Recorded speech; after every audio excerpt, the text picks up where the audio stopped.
Guys, good news kasi nagpapak-order tapos sabi sa akin ni tita, mayroon na palang Sanrio characters na Oreo.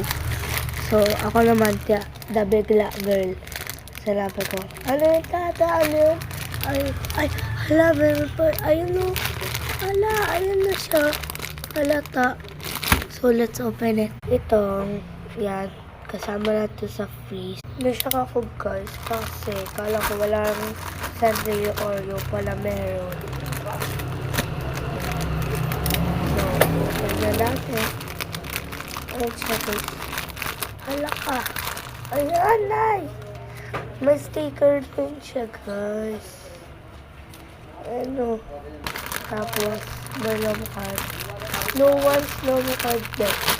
Pero meron tayong Oreo.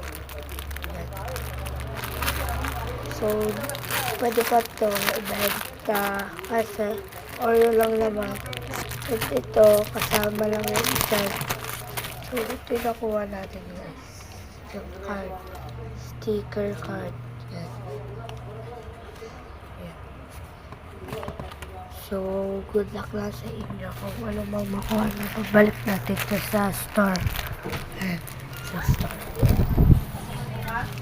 So, nasa ibang Oreo guys. Meron silang ganito. Yung Oreo na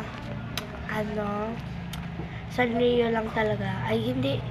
BTS ba to? BTS. Yes, BTS. Sanrio. Ay, BTS nga kasi. Yan. Cream o BTS. Yan. So, may sticker pa tayo. Actually, na ano ko yung parang na-shock ako kasi meron na parang ganito na pinapay. And I don't know kung ano gagawin dito sa mga po na may butas niya sa helicopter. So, good luck lang kayo kung makakuha kayo. Yun lang. Bye-bye.